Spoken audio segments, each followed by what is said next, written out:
Upstairs, Jack heard laughter coming to the audience. Let's start like Charlie. This is, said Will. Let Jack and the crowd down in the room. For everywhere. He seemed to be on the road. And he hung in the cage. He was turning rope around the waist. After a last basket of clothes, Jack and the little around the room. It was cream the fancy gown, purple and blue keys, gold and silver wigs, several hats and masks. Cole whispered, she touched donkey mask and lion mask. These are made with disguises, huh? Jack was so calm. Didn't she know about the standing floor of 3,000 people? And the McBracket sweat. He's done back further. Here, said Will. He had the green tunics, hats and slippers. But there's no time to delay. Your parts come up soon.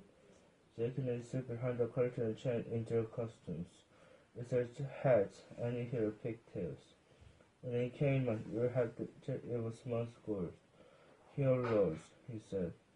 Only your lies on them, no one else's. Jack learned his role. He had 2 long speeches to read. Wait a second, he said. I thought he tried a few lines. I didn't know ahead of time. Don't worry, said Will.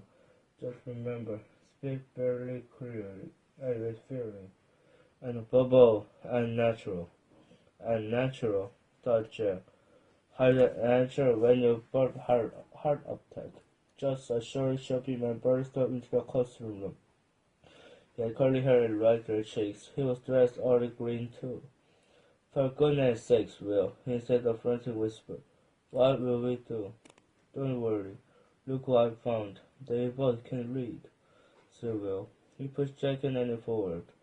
Jack and Andy made talk. Merry weather of the night. He'll take you to the stage. Good luck. Annie smiled. Jack groaned. Come, boys, said Puck. Follow me.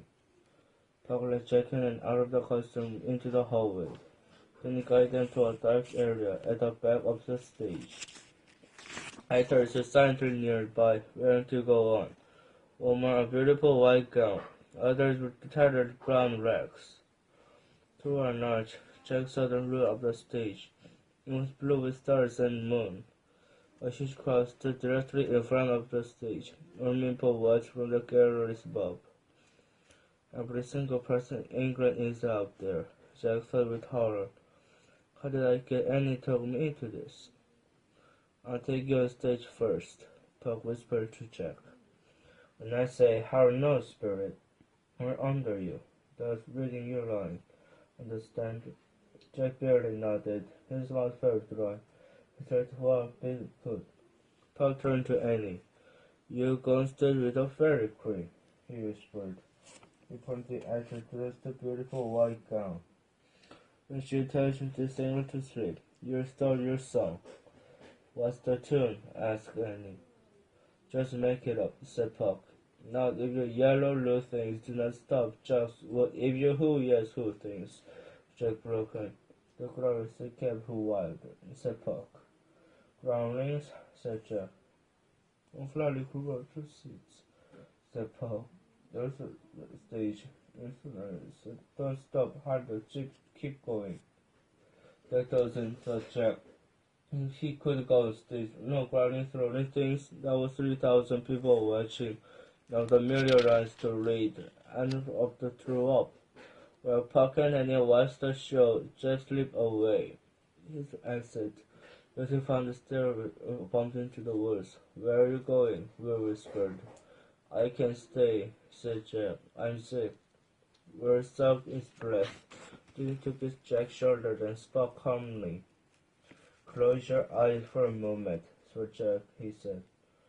Jack closed his eyes. He could hear ours pounding in his ears. There's nothing to fear, Will whispered. Imagine you're a fairy. You're in the forest on a summer night. See the silver moon over the head. Hear the owls. Who? Whose deep whisper seemed to cast a spell over Jack. He felt her calmly into the sister moon, You could hear hooting through the hours. Are you in the forest on a summer night? Asked Will. Jack nodded. If you will believe that, the audience will be too, whispered Will. We're on, whispered Puck. The showman after ran to Jack. He grabbed his hand and pulled him along. Before he knew it, Jack was on stage.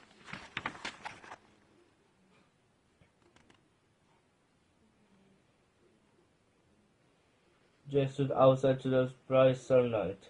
He felt the 3,000 pairs of eyes staring at him. How you know, Spirit?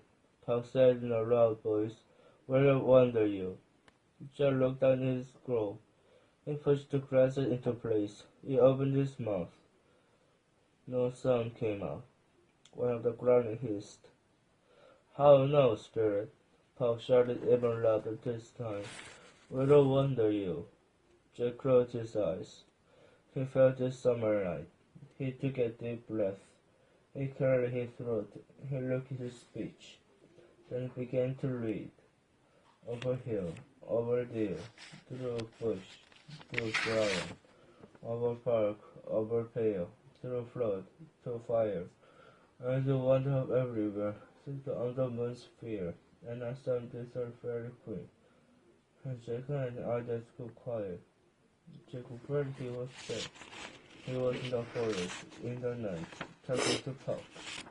When he finished, not a single groundling hissed or through the things. Jack took a deep breath and started his rise. Jack knew he was one more speech, his heart pounding. What was more excitement now fear. When the time was 30-second speech, he was ready. This time he spoke very clearly and fairly. He said natural as possible. When finished speech, the others clapped and clapped. Jack hardly remembered he leaving the stage. Will was waiting for him. Hurrah, said Will, stepping back. You were brilliant. Jack brushed his gate. Will shook back. He completed just before. Acted in front of all those people. It's actually fun, just like Annie said. Jack waited till shadows were adding to the park. He was watchful on stage with the fairy queen and the other fairies. When the queen asked fairy to sing, Annie stepped forward. Wearing her scrolls, he sang up clearly and with lots of feelings. You spotted snake with double tongue, thoroughly head of just being unseen. And he waved her hand, he's shooting away his home. Moons and black through long, calm out fairy queen. And he shook her finger and used and bright words. The audience howled with laughter. And he kept singing. She made funny movements and barely had to face with the words. She even added a little dance to her song. By the time he finished, the audience clapped, cheered, and stamped their feet. One foot dropped. Andy, Will said when Andy left the stage. You're brilliant, Jack told her. Thanks, said Annie. She gave the scroll back to Will. Do I call that once again? Nothing to the edge we're about, said Will. Then Georges, laughing again.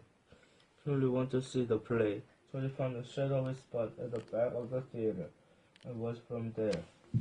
Jack couldn't see understand what many people said. We can understand story. With people in love, but not where the people look. The funniest part was the fairy king and fairy queen. The king was married the queen to make her fall in love with the first person she saw. Puck for the king. He's going to say, when the queen woke up, he saw Donkey Man. The man fell nervously in love with him. The fairy king finally broke the spell. Puck turned the Donkey Man back into the humor where it slipped. When the man woke up, it looked like wonder. I have the most real vision, he said. I have a dream. Just whispered the words to himself. I had the most real vision. I have a dream. Beside the group of actors gathered for the last scene of the play. My lion mask is missing. One of them wailed. I can be a lion without my mask. Of course you can, said Will. Just roar and roar again. Will pushed the answer on stage. He was proud, and he crossed out of Jack. Get Andy, he said. It was almost above. Annie? Where is Andy? Jack wondered. In the scene of the wall, he packed in the costume room. She wasn't there. Jack had been started to find. Yet a scary thought. Oh no, she whispered. He went downstairs. He opened the door. He was Andy running down some trees behind the theater. It's time to Bob, he said, grabbing her hair. Where you been? What did you do? I'll show you later, said Annie. Jack and Annie charged upstairs to get around. She found Will and some of the actors waiting. Bob was reading the last speech on the stage. So good night on to you all. Give me your hands and we'll be friends. Andy, Jack, said Will. He grabbed Andy and Jack. For Andy's speech, the audience came big hand. They clapped and whistled and shouted. Jack and Andy ran on stage with the Will and the other actors. While the crowd cheered, they all bowed once, twice, and once again.